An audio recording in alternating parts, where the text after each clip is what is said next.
My name's Steve Mitchell. I'm an alcoholic. Reed said you're going to enjoy this. I'll tell you, there's one person here ain't. That's me. I've suffered through this many times, and it's never easy. Might be easy for some people, but it never has been for me. I don't know. I suspect I've done it as many times as at least anybody in this room, or I would bet I've done it more times, but it's never gotten much easier. So the good news, it'll be over in short thrift, and if you compare it to drinking, it's pretty good. Reed said we're celebrating 50 years this week. My sobriety date's May 26th. I'm going to try to do this like Reed does. How does he do? My sobriety birthday is May 26, 1975.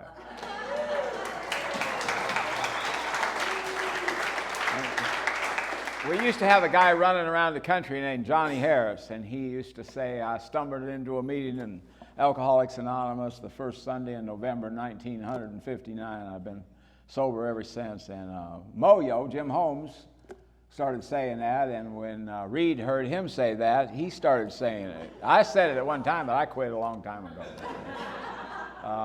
But anyway, I'm glad to be here. I'm glad to be at a meeting of Alcoholics Anonymous. There's a lot of people in this room.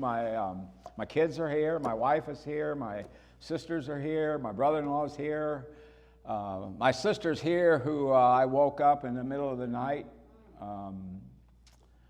Let's just say I was seeing and hearing a few things that weren't really there. And was Tyler born, or were you pregnant with Tyler? He had been born in November. So she had a baby, and she had an older child, and she had a husband too. And I'd have run somebody off like me, but she got up in the middle of the night and took me to town. And I was sick May 26, 1975 when I woke up. I had 2 bottles of wine, but I couldn't find them. I woke up at 2 o'clock in the morning on May 26. May 26 was a Monday. It was a state and federal holiday in 1975, and it was a Monday this year. I had 2 bottles of wine. Anybody that's ever woke up needing a drink, not you want a drink, but you need a drink, and you've hid it from yourself. Now, that's a revolting development. And I didn't really know what had happened. I asked this guy I saw a little bit later, I said, well, what happened? He said, well, we were riding around with Richards, and he said, Richard's nerves are bad. That was a literal fact. That could not be argued. Richard's nerves were bad. And he said that Richard told you 3 or 4 times to shut up, and you wouldn't shut up, so he hit you. I said, Richard hit me? He said, yes, right in the mouth and hard. I said, what did I do? He said, you started crying.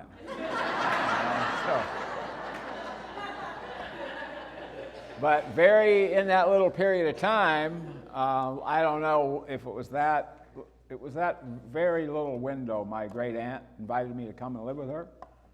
She's an elegant, dignified old lady. She spoke a couple languages besides English, and she was 75 years old, same age I am now.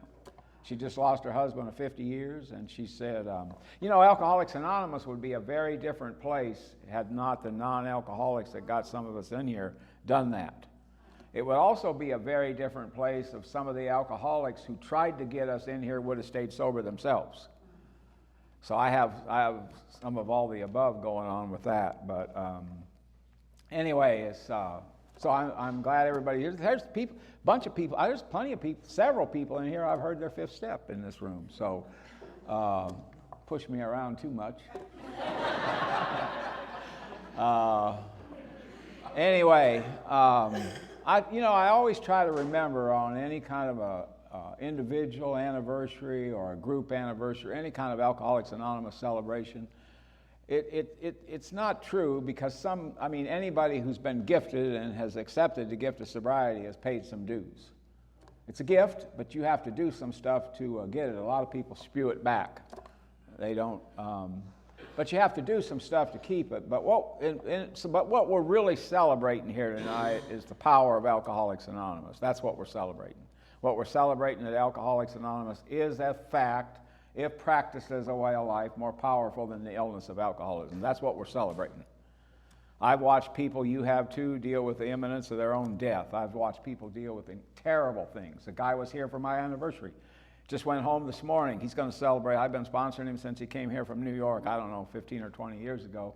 He's going to celebrate 50 years coming up, but he's got a girlfriend now, a very serious girlfriend, but I think maybe I'm going to say maybe 3 years ago. His wife of over 50 years, he had her since they were kids. They got together when they were kids. They were married 50 years. They were together a couple years before that. She went to the doctor one day for a routine checkup, and she left there with the information she had stage 4 cancer. I watched him deal with that with real class. That was the public. Obviously, a guy who's dealing with that's trying to hang on, right? He's coming unglued. But the power of Alcoholics Anonymous carried the day. So I've seen that over and over and over. So anyway, I'm reminded of a thought. It's one of my favorite. Pam, where are you at, Pam? Pam, a few years ago, Pam and Angel and I were doing a workshop in Chapel Hill. And I said this during the meeting. It's one of my favorite things. I thought it came from Bill Wilson, but I guess it didn't. I said that there was a statement. It's written down in our literature. It says, "Lest we forget, Alcoholics Anonymous is a society made up of colossal failures, transformed by the grace of a loving God." And this guy came up to me and told me that Bill Wilson didn't say that. It just caught me wrong. I said, I don't care who said it. I don't care if you said it. That's fine. But I asked my sponsor, and he said, well, that guy's probably right. He said, there's a lot of evidence that a guy named Bernard Smith that helped us with some of our early writing. He was an attorney, a non-alcoholic attorney that helped us. Even a casual observation of AA history makes it clear we'd have never got going without non-alcoholics. We've been well served. We're being well served now by non-alcoholics. So anyway, this week, one of the things like with a birthday or Christmas, it puts a lot of stuff on your mind. And I've been thinking this week about some stuff the car wrecks alone should have got me. I was in 2 car wrecks in one night one time. That's almost impossible to even. I was in the back seat of a new Camaro that crossed over the center line out by the drive-in theater. This wouldn't mean anything except the people from Nebraska, and the girl driving it was drunk. It was a brand new Camaro, and we crossed over the center line and ran into hit a Ringsby tractor and trailer. It flew us pretty good. We hobbled the car off. The car would work, but the truck was stopped. So we reported the car stolen and got another car. And we went back out there and saw the highway patrol. We saw the truck driver. He was all shook up. We kept going. And that night, the guy that was sitting in the back seat with me when we hit the truck, he was driving now his mom's car, and he drove it up over one of those concrete bridges. I cut my leg on that one. The real bad, I guess I can tell this. I've been married to my wife for years. He got the girl I wanted, too. 2 guys in there and 2 girls. I wanted the other one. He got it. So it was a bad night. 2 car wrecks and 1 failed deal there. Guy put a .357 up to my head one night, and obviously he's very capable of pulling the trigger. He was killed later by a policeman. Not that night, but he was killed later in a burglary. They told him to stop. He didn't stop. He ran. And they say that the only way an alcoholic is sober up is through time. That all coffee will make you is like a more alert drunk, that you need time to sober up. That's at least partially a lie. Because when he put that .357 up to my head, I came around some. He kept pushing it at my head, and I remember I knew him pretty well. I said, is that thing loaded, Cecil, or are you trying to scare me? He hung it out the window and fired it. And he said, get out. I remember that. I got out. There was other guys there, and I remember this guy. The most dangerous guy there was a guy named Harold McGee. He's now dead. They're all dead. All of these people are dead.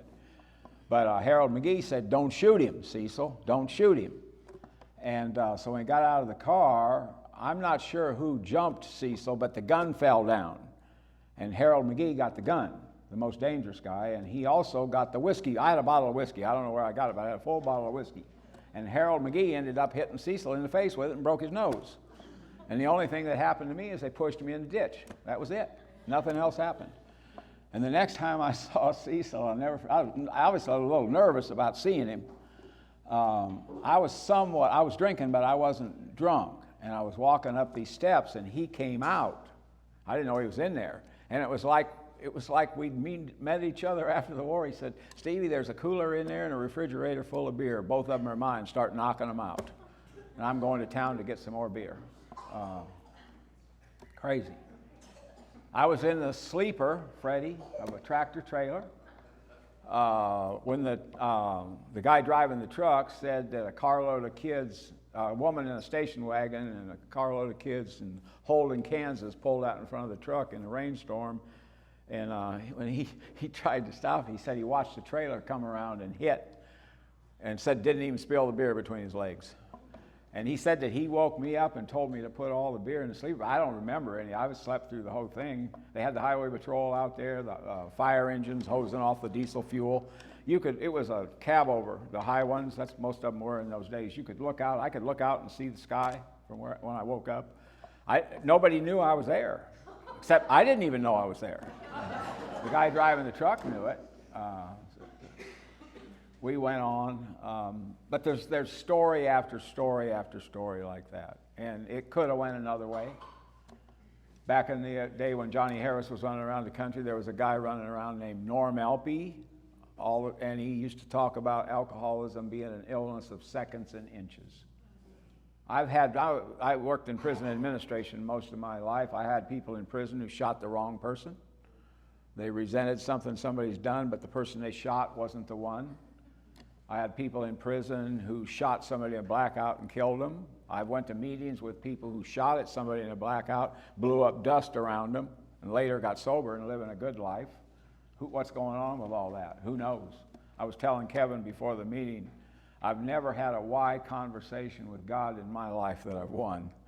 You know, most of the time God won't tell, but it's hard to keep from asking those kind of questions. So all that stuff's been on my mind, and this week I don't think I was a very good bet to get sober. A guy I sobered up with, we call each other on our birthdays every year, and we had the same sponsor at that time. His birthday's May 2nd.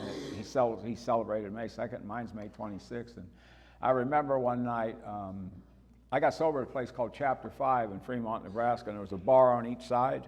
You could sit in there at night in the meetings and hear the country music coming through the walls. Even today, I wonder about people's alcoholism that don't listen to country music. Might not even be an alcoholic. But you could hear, I couldn't go in either one of those bars anyway, so it didn't make any difference. But right down the street on the other side was Bill's Bar. But it was about this kind of weather. And it was after a meeting one night, so let's say it was 10 o'clock on a night, and we were sitting out in front of Chapter 5 on the hood of a car, and my buddy, now when he got sober, he still got this name on him. His name was Harold, terrible name. I gave him the name Big Harold because he was 116 pounds and he was almost 6 foot tall. He looked like a prisoner of war. Now I don't know what I look like, but he told me when I saw you, I told my wife, there's one that's really hurting. But so we're sitting out there about 10 o'clock at night, and I'll never forget this. He looked like he was going to start crying. He didn't, but he looked like he was, and he looked over at me, and he said, man, if this thing don't work, there ain't nothing. Now, I didn't have any way of knowing that at the time, but that's what made me just right for Alcoholics Anonymous. You know, we've been saying for years AA works best as a court of last resort. It may only work as a court of last resort. I can't imagine any self-regarding alcoholic would come to Alcoholics Anonymous that had any other choices.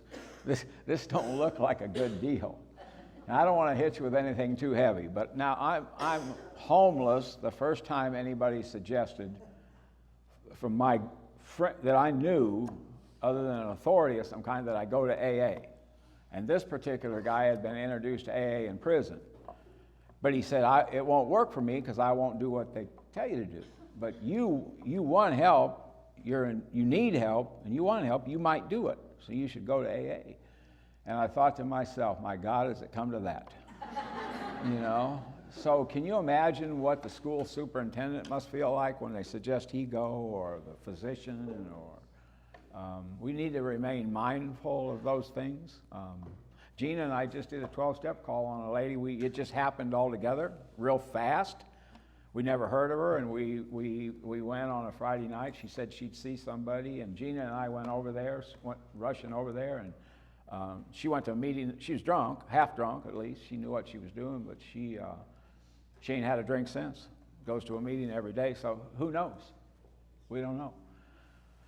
But anyway, I came to Alcoholics Anonymous, and what I did is I came running away from what I had. I don't think I came running towards Alcoholics Anonymous. I came running away from what I had. And what I knew is I wanted to find another way to live or I wanted to die. So that made me just right for Alcoholics Anonymous, but there was no way for me to know that at the time, obviously. So anyway, what I'm going to do, my sponsor's here too, by the way. Let me just cover one other thing. I've never done this publicly. I had Tom Iwas, Keith Lewis was a sponsor. Keith got sick and then died, and Tom had been my boss for years. That's how I got to North Carolina. Tom was the first ex-convict in history to become a prison warden and brought me to North Carolina. He'd long since left being a prison warden by the time he brought me here, but he had stayed in the correctional system. But anyway, so Tom was my sponsor for a number of years, and then most of us know that before Tom passed away, his element went out. He was in Alzheimer's, and he was in a home for a long time. It's horrible. It's horrible. My sister knows this. I'll just go ahead and say it.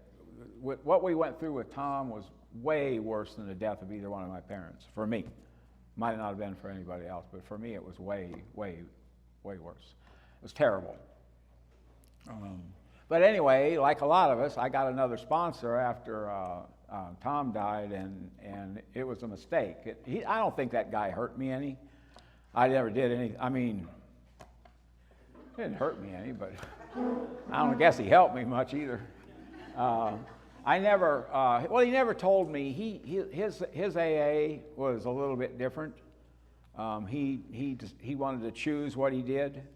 You know, Tom had this deal on all of us. If everybody that knew Tom, if he sponsored a ton of people, but his guidance was that any legitimate request for service should be done if it's possible. Well, this other guy wanted to select what he did. So I don't think it hurt me because I never quit doing what I was doing anyway. I just never got over to that. But anyway, I got another sponsor a while back. I'd known Joe for a long time. I was a little nervous about asking him because I don't know how to put this. Joe, where are you? Where hiding? Oh, there he is, back there by stand. So I mean, when Keith's element went out, I told Julie I'm either going to get Tom to sponsor me or Joe, and she said, "Please don't get Tom." I said, "I thought you liked Tom." She said, "I love Tom, but I just can't stand the thought of you talking to him about me." So I got Tom, but anyway, so when I called Joe, I was a little nervous about it. I see Joe, pretty often for somebody that lives. I've been going to Oklahoma since the 1990s. God, it just seems, we've talked before, all this just seems impossible. People in this room that got sober as kids are middle-aged or elderly. I'm trying to figure out whether J.W. is middle-aged or elderly. If he is, he's at the top end of it. So anyway, I said, "Joe, I really don't want you to think, as I was trying to make it easy on myself and trying to, get past him." I said, "I don't want you to think you're a court of last resort." He said, "What makes you think I'm going to do it?" I thought that was a little rough. I thought he could have let me up a little easier than that. Anyway, when I first started coming here, I could see that clock really good. That'll show you that the time's marching on. You know what I'm going to try to do in the next few minutes? I'm going to try to talk about what I used to be like, what happened, and what I'm like now. I guess I've already covered some of that in a wide window. I grew up in alcoholism. That don't necessarily make you an alcoholic. It don't help you much either.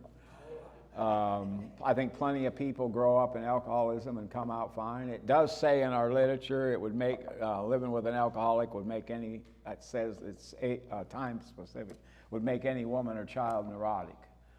And the reason for that is the rules change all the time. There's other reasons for that, but that's a good enough one. So I grew up in alcoholism, and they thought I was pretty smart because I could read really good. I don't think I ever learned how to read. I watched my kids learn how to read. I watched my grandkids learn how to read. I watched Luca learn how to read. I think she's the last one, 12 or 13 years old.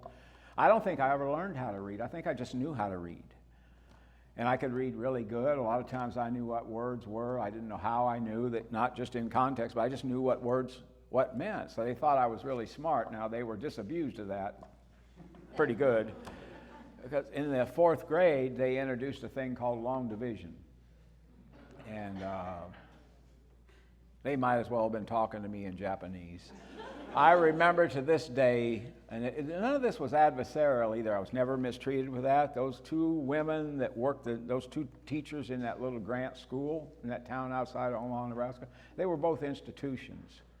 The Miss Cartwright, who was the principal of that school, had given her whole life to that school and obviously loved children. My 4th grade teacher was an old lady who'd been at it a long time, a very gracious old lady named Miss Perkins, and there was another woman in there, probably a counselor of some kind. And what they wanted to know is why I wouldn't do long division. They didn't believe I couldn't do it. I wanted to know why I didn't do it too. I just didn't make any sense to me. Now, fast forward, I don't want to brag about this, but I do want to bring it up. I'm a former ping pong champion VA psych ward, Lincoln, Nebraska. That's documented. I only lost 1 game of ping pong when I was in the psych ward, and then I had my headband sent in, and I remained undefeated after that. But they had a new head doctor in there, and he had finished up his PhD, and he said that part of his stuff was in right brain, left brain. So he was going to tell me why I can't tie a tie. If I get a flat tire, I don't know, you've changed. I think Aaron, you changed a tire for me one time, didn't you? JW, you've changed a couple. Cindy and Stan, you changed a tire. If I get a flat tire, I'm down until somebody gets there. And I can't fix anything. I can't it was treacherous before telephonic instruments started giving me directions. I'd stop and try to get directions, and the first thing somebody wants to do, they want to draw you that little stick thing. So I'd stand there like this. I wouldn't know which way to pull off when they got done. So whatever was wrong, this is what this guy's PhD taught him. He said, well, you're about as smart as anybody else, maybe smarter than quite a few people. But he said, you got to stay away from anything mechanical. That's what his PhD told him. Now, by that time, I'd figured that out. I sponsor 2 contractors. One of them's in this room. He swears that I called him over to our house to put a light bulb in. It's not true. He was already there. And the light bulb was one of those long tube-like things. Now, I also broke a light off in there. You ever break a light bulb off and then can't get it out? Well, so I called Joey that time, and so Joey's trying to tell me how to take it out. I finally told him, I said, Joey, I ain't taking it out. He said, all right, I'll come by tomorrow and take it out. That's why I called you, Joey. But I can't fix anything, so it's very confusing to me. As I look back on it, I had a hard time learning how to tie my shoes. I couldn't learn how to tie them the way I couldn't do anything like that. I had a terrible time. I was one of 2 people in basic training, was selected as overall excellent airman in the whole thing. I could run forever. I could do push-ups forever. I couldn't fold anything. Couldn't make the bed. I couldn't do any of that stuff. They had to help me with that. But anyway, I got through there. It wasn't all honest, but I got through there. So anyway, I was pretty good in sports. It was a different time. Everybody got to play. But I had 3 things happen about the same time. I quit growing, got a bad attitude, and I started drinking. Now, I'm here to tell you, all 3 of those are going to shut you down. So here's what happened. I'm going to try to go past this story fast. I don't think my wife likes it. I know one of my daughters, every time I tell some kind of story that even gets close to anything like this, I see her head go down. But I'm an elevator operator at a place called the Pathfinder Hotel. It's the old crank elevator, and I got my first older woman on that job. She said she was 18, but I'm here to tell you it was a long time since she'd seen 18. Now, Robert Fry ain't here tonight, but he can identify. I don't think they had that word cougar at that time, but they had the thing. They had that going on. So now I can explain. I can go right to the chase on this. It says in our literature that most alcoholics have to be pretty badly mangled, right? We know that. We hobble in here right next. I got this idea that every real alcoholic has looked death in the eye, bang in the eye. A lot of us literally, at least figuratively. I've looked it in the eye, both. But I can tell you why I had to be so badly mangled. Here you have a 15-year-old child. I can't get through my own name in an introduction. I mean, I'm hamstruck by life. You know, everybody that comes to this podium talks about being in trouble before they started drinking, right? It's not like I got drunk and got sick. I'm sick, I got drunk and got well for a while. It's just I lingered way too long at the well. But anyway, now here, think about this. I'm a 15-year-old snot-nosed kid. I'm drinking. I got the keys to where all this booze is at this hotel, and I can drink and take as much as I can steal, I can get out of there. So here I end up in bed with a full-grown woman, and you think I'm going to quit drinking? I mean, that don't even make sense. I mean, you got to figure that. You got to think about that now. So anyway, that's why I had to be badly mangled, because alcohol did so much for me. So I ended up going off into the military, cheated on the test to get in there. And the first thing that happens, the military, the Air Force says I'm going to become an aircraft mechanic. Well, I just told you, I can't fix anything. And they'd come out with those disposable razors. I'd glad to have those. I'd thrown a couple razors away because I couldn't figure out how to get the blade in. So I get, I get put out of that school, and I ended up, so somebody's with us. One of the guys from Massachusetts is with us. Late 1960s, they sent me to Arkansas. It'd be a different story today with what's going on with drinking in the military, but I was in Arkansas for a year, and I got arrested for minor in possession. I got arrested for public intoxication, and I got arrested for drunk driving. And they called me in, and there was a brand new first sergeant in the Air Force. First sergeant's it's a job. It's not a rank. It's a rank in the Army and the Marine Corps, but it's a job in the Air Force. And I'll never forget this guy. First time I saw him, he got me out of jail in one of those half a block long Air Force station wagons. And he was new. His name was Ralph W. Hawes. He was the E8. And we had a new squadron commander was a major. And long story short, I never even saw the major. He called me in and said that we're going to give you a chance. You can take your shipment and go to Vietnam, or you can take a 3912 discharge and go home. And 3912, essentially, it's a general discharge. It means you're a misfit. And that would have applied. But he said that I've talked to the major, and they had just come out with this deal that the most leave you could have before you went to Vietnam was 30 days. But he said the major said he'll sign yours for 41 days if you want to go home. And but he said the major said you can't stay here. You're either going home or you're going to Vietnam. You can't stay here. It's kind of like the bar. You don't have to leave at closing time. You don't have to go home, but you got to leave the bar. So anyway, I went off to Vietnam, and it's just a blur. I came back from Vietnam. You know, Reed gives long introductions. As far as time's going by here so fast. You know, for years our literature talks about the progressive nature of alcoholism. I've never seen any written or heard any better commentary on the progressive nature of the illness than Bill Wilson's story in the Big Book. It's perfect. I don't know if he did that on purpose or if it just happened, but it's perfect. But for years, when I talked about or heard about progression, what I was talking about is how the drinking gets worse over time. But there's a lot of other stuff going on with progression. There's the fear, there's the isolation, there's the blaming others, there's the confusion, there's all of that, of losing ground, of going backwards. And like, you know, you'll see somebody at a meeting this year, and last year they were flirting with AA and they still had their home, and now they're back this year and they've been kicked out of there. Last year they still had their teeth and now they're back without them, or whatever it is. But that's just part of the progression. So I came back from Vietnam much worse than I was. I was there a year, and they put me on an airplane and flew me down to see a psychiatrist. And well, what I had done is I won't tell you what I'd done, but anyway, I went down to see a psychiatrist, and he thought I was down there trying to get kicked out of the Air Force. He talked to me for about 10 minutes and wrote on the bottom of a piece of paper, "Return to duty." So I got returned to the United States, and I ended up in the state of Washington. And I'm not about to take a fifth step at the podium. It's inappropriate. It's in a general way, but I'm in much worse shape now. This is just me. I know Bill Wilson said that the most treacherous thing in Alcoholics Anonymous, that kills more alcoholics than anything else, is resentment. If I had to rename the illness of alcoholism, and I could only use one word, just for me, that word would be fear. That's what I would call the illness of alcoholism. They're kind of twin jets, fear and resentment, but fear's a big one. But anyway, in Washington State, some things happened. Let's just say I was on the long arm of outside of the long arm of the law, and things happened that to this day, I mean, it makes you wonder about what's going to happen to you when you die. I mean, I was way off track.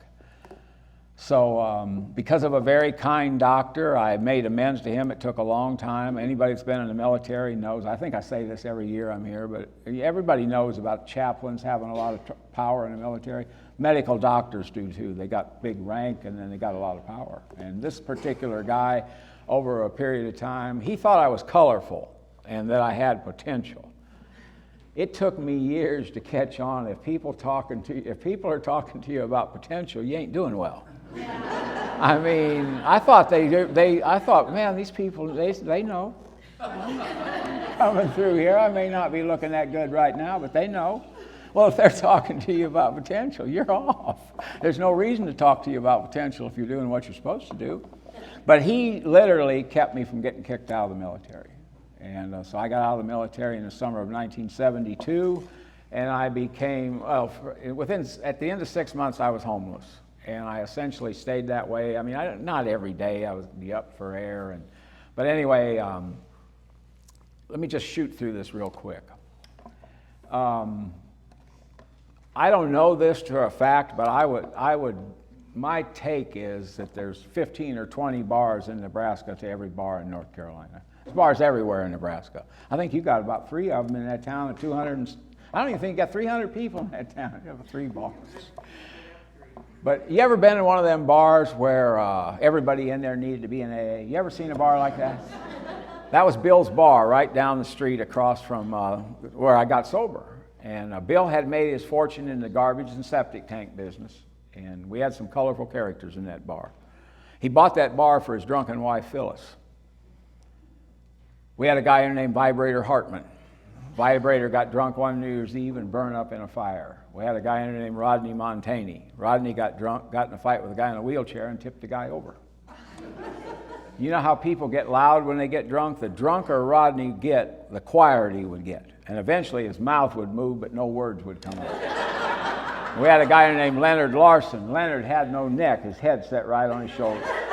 And what Leonard would do is he'd get drunk and crawl around on his hands and knees and pick up bar stools and lift them up over his head. I've only been to the folks from Massachusetts, they go to Blackstone every year. It's a roundup Dave Cook started a couple hundred years ago, it seems like. I've only been there once, and it just so happened the time I was there, I was a Saturday night speaker, and I think they've moved it, but they set you up on a stage. It was a horrible setup because you're up on a stage and everybody else is way down there. So it's about 2 or 3 minutes to 8, waiting for the meeting to start, and Julie was sitting right down in front, my wife, so she frantically calls me down there. So, Julie, the meeting's getting ready to start. What do you want? And she said, I don't want to hear one word out of you about that guy that ain't got no neck. And I said, what are you talking about? And she said, look at that guy over there. He ain't got a neck. There's a guy right on the front row. So anyway, that was a colorful bar. 2 brothers came in there named Billy and Tommy Walker. And I'm a beer drinker at that time, but I'll drink anything. But Billy Walker drank dry gin and chased it with squirt, and Tommy Walker drank bar whiskey and chased it with water. And you know how you know stuff, but you don't know how you know it? It happens all the time. Like newcomers will tell me things that they're plausible, but they're probably not true. If you just wait a little bit of time, it'll come out, they're probably lying. Well, when I first met Billy Walker, he said he was just out of the 101st Airborne. I looked at that dude and I said, that ain't true. That dude's coming from he's coming from a prison somewhere. There ain't no doubt about that. But they were colorful, and I like to drink with them. I had a big mouth when I was drinking. Now, nothing was going to happen to me in Bill's bar. Phyllis had about 5 people that were known as her pets. She took care of it. If Phyllis herself put you out of her bar, you never drank any of her stuff again. If the help put you out, you could come back and drink. But if Phyllis put you out, you're done. But the folks that were known as her pets, we would not be put out. So nothing was going to happen to me in Bill's bar, but we'd get drunk and wander off. Well, I like to drink with Billy and Tommy Walker, because Billy Walker never was any whit bigger than I am right now, but he would attack people. He looked like that dog on the Greyhound bus. You don't see many Greyhound buses, but I was right beside one in traffic the other day, and there was one of those dogs all leaned out like that. That's the way he was. He'd fly on people and knock them out, and that'd be the end of him. And the other reason, he just attracted women. You see, people could get a lot of women, but I've seen very few people attract women, and that's what he did. He attracted women, and it's amazing. But anyway, I started drinking that dry gin. This is the kind of brains you had in Bill's Bar at that time. This is what Billy Walker said. He said, the way we're drinking this gin, he said, you never, when you get a shot of gin, drink it, swallow it fast, and then drink the squirt down because it's nasty, and if you breathe, it can make you gag. And anybody that's ever drank any of that stuff, when you're sober and you drink some of it, it's hot, it'll just make you shake. It'll send chills through your body. You know, you got to be about half drunk to drink it. And he said the other thing, now this threw me. He said you got to start to use a lot of pepper on your food. Now, we weren't eating much in those days anyway, and I said, what will that do? And he said, well, the way we're drinking this gin, it can hurt your liver real bad, and pepper will counteract that. So that's what he said. Well, we weren't eating much anyway, so it really didn't matter. I'll tell you one more thing about those guys. In 2005, I was a Friday night speaker right down the road from the George W. Bush Ranch. Tom Ivester was there, the Saturday night speaker.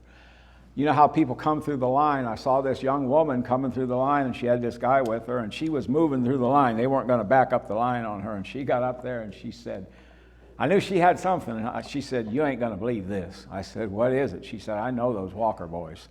I said, no, I don't think you know them. She said, oh, trust me. The way you described them, I know them. She said, I used to hang out with her little sister, but anyway, I lost the thing.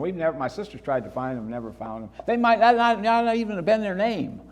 I mean, they might have had some other name. I mean, who knows? I mean, I don't know. But anyway, I'm going to have to get sober here. May 26, 1975, I had been introduced to Alcoholics Anonymous, the late 1974, by a lady and her boyfriend from Bill's Bar. And the guy had made a 12-step call on me. I knew a little bit about AA. I'd been in the state hospital. I think I'd spent 3 or 4 months of that window in the state hospital. The guy that made the 12-step call on me is still living. He's in his 90s. I think in November of 1974, I asked him how long he'd been sober. He said, if I can make it till September, it'll be 11 years. And I also asked him, how do you get the willpower to not drink? Even though I'd been raised in alcoholism, I was a late-stage alcoholic myself. I didn't know what alcoholism was. And he said, I look on willpower a little bit different than you do. I think it's the way you take that drink knowing it's going to come back up. That's what willpower is. So I'd been introduced. I was hemorrhaging blood. I'd go to the bathroom, blood would come out. I'd vomit, blood would come out. And so Libby from Bill's Bar, her and her boyfriend, ended up calling a guy by the name of Bob Brannigan, and he made that 12-step call on me that Thanksgiving weekend. And December 1st of 74, he took me to the state hospital. So now, May 26, 1975, I knew a little bit about Alcoholics Anonymous. So when I woke up at 2 o'clock on Monday morning, I've never had another drink. And in short thrift, I went to live with my great aunt, and I began to go to meetings on a daily basis. And I fell under the care of people who absolutely understood alcoholism. The way they described alcoholism, they said it means you can't live with drinking and you can't live without drinking. I think we all would agree that alcoholism is an abnormal reaction to alcohol. It's also an abnormal reaction to abstinence. I sponsored 2 people that took their own life sober. When that happens, everybody knows, of course, why it happened. So when somebody drinks, we all know, we're smart. We always say, like, that could have happened to me. Well, it still could. I mean, it ain't over. Any alcoholic could get drunk. I'm not going to just walk off, though, and get drunk, because I've recovered from it. In one place in the book, it says a hopeless state of mind and body. A couple other places, it says seemingly hopeless. Anyway, I'm going to head for the home stretch, because we got these anniversaries. And I know, for some reason in North Carolina, people get really, it's like bell ringer meetings. You know, there's a substantial part of America where they hold meetings are an hour and a half scheduled. That's the schedule for them, and sometimes they run over. Man, people get nervous in North Carolina. I'm pretty sure nobody's ever drank in where are we at? Rocky Mount. Nobody's ever drank after 8 o'clock on a Friday night, I'm pretty sure of that. But anyway, I'm headed for the home stretch. Couple stories that they're on my mind, shaped my life, changed my life. They won't mean anything to anybody but me, I don't think. A few years ago, Stacy Cook, it's Stacy Carter now, she might have a new name, she's got a new boyfriend. But she put on a CFC conference for the state of Louisiana inside Angola, biggest prison in the world. She put the CFC conference in there. The Friday night before, there was that Dateline special about Angola, how it's changing, and the governor was on there, and the senators, and what they're trying to do. And I thought, man, anybody believes that? You have to be drunk to believe that. Well, I'd never seen anything. I don't think this is any necessarily thing good. I'm the I let the population do more stuff than any prison administrator I've personally ever met. I was never burnt by inmate leaders. But anyway, they had death row open. There's 6,000 some people at Angola. Most of those people are sent there to go there to die. There's books, old-time books written about it. But anyway, we could take cookies and cakes up on death row, and they had the AA conference, and they have their own TV station, their own radio station. They have all this stuff. So they had all these people working at the conference, inmates, but they were like doing the food service. They were the janitors, guides, and all of that. So I was the last speaker. And so I got done talking, and we're up on our time. They're running everybody out. They've got everything cleaned up. By the time the last guy gets up to me, the correctional officer who monitors things, moving everybody. And he's told 2 or 3 times, we got to go. So this guy, the last guy in the line, comes up, and he's real pumped. I'm tracking everything that goes on, right? Something happened a little bit after this, after he started talking, but he comes up and he's pumped. He said, they call me Bone. You know those prison names. So I said, how you doing, Bone? And he said, man, he said, I've been here 42 years. And he said, for just a minute during your talk, I was laughing so hard, I forgot I was in here. So, well, that's nice. And then something happened. That correctional officer, when this started happening, he moved away. We were the only ones in there. Everybody else is gone. He said that they sent me here to die. He said, I ain't scared of what's going to happen when I die, but I don't want to die in here. But they charged me with first-degree murder, and they sent me here to die, and they knew I killed 3 people that night. The DA knew I did it. He said it, but he said, I can't prove it. But I'm going to fix it, so you're going to die here. And he said that, and he said this, and I didn't say anything to him, but I was just listening at this point. Something happened. It was like something took over. It was weird. That correctional officer got out of the way, and it was just fascinating. He said, Angola's changing. He said it's been changing for the last few years. He said it ain't near as dangerous as it used to be here. And he said the last few years they're walking some of us with 40, 45, 50 years. And he said, I want to go. But he said, I'm trying to get in. There's a program they have. It's difficult to get in. Well, you've heard about it on TV or read about it, but it's a little different than that. It's complicated to get in it. You've got to go through a process where you can meet with the victims of the people you killed, and I want to do that. And he said, but if I'm going to do that, I got to tell them, I got to admit that I killed 3 people, and that's going to mean I'm going to die here.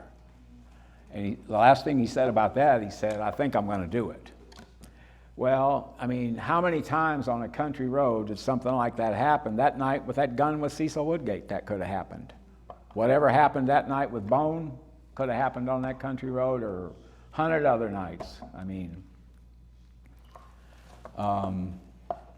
so I don't know. Finally, we're the only ones in there, and Bone said some other stuff. I just listened, but it's just like something like it was like, I don't know. Maybe it didn't even happen. Maybe I hallucinated it. I don't know what happened. But finally, the correctional officer came up to me and he said, man, we got to go. All 3 of us got to go. I got to get you out of here. I got to get that guy out of here, and I got to get out of here. None of us can be here. And I think he had to get somebody to come and get Bone because the people were way gone. But I've never forgot that. It was. I spent a lot of weekends, just like anybody that's been sober a long time. I've spent a lot of weekends at AA stuff, but that has been. I think about that all the time. That Bones in there. I don't know what happened to him, but I didn't say it. There wasn't much to say. I mean, it was just to listen. And the other story is. My sister will understand this. My kids might, I don't know. But I have an uncle, he just died, my dad's youngest brother, and I think it's safe to say I didn't like a lot of those people. Most of them were drunk, and they were, well, I'll just leave it at that. I just didn't like some of them. But this guy was always different. He was my dad's youngest brother. He never did anything spectacular. He was always just a straight shooter and just a good guy. So whenever I'd see him, it would be once a year, every couple times a year or whatever. Maybe as long as 35 years ago, he told me one. I'd always try to catch him before I left. It'd be like he'd say something, it'd be like a little blessing or something. It's just something for me on the way. About 35 years ago or so, he said, well, you probably are going to be all right. He said, you could probably stick with what you're doing until you die. And I think at that time, he understood AA of trying to help people and making talks, which that's enough for a layman. To know. That's what he knew at that time. I think he learned a little bit more over the years. He came to hear me talk a few times in Nebraska. And, but the last time not the last time I saw him, because the last time I saw him, I don't even think he had any. I think his girlfriend he was 90 and his girlfriend was 87. But she had to throw a blanket over him. I don't even think he had any clothes on. He was sick. He's very sick. He's in a home and he was going to die. So, but the time before that, the last time I saw him, I caught him by himself. It's a funny thing when you've dealt with somebody for years and they've got almost everything right. He didn't get this right, but I didn't try to straighten it out because it wasn't necessary. I caught him just before I was leaving. He was out there by himself in this thing, and everybody else was still back in the room. Cindy, you and Stan were there. And he said, like this, he's talking about AA. He said, you went there and you got help. And then you stayed there and you've given more help than you got. Well, he got that wrong. Any all the way sitting down member of Alcoholics Anonymous would know that. You can't give here more than you got. That's impossible. I'd have settled for table scraps, and what I got was a seat at the table with the king. So thanks for listening.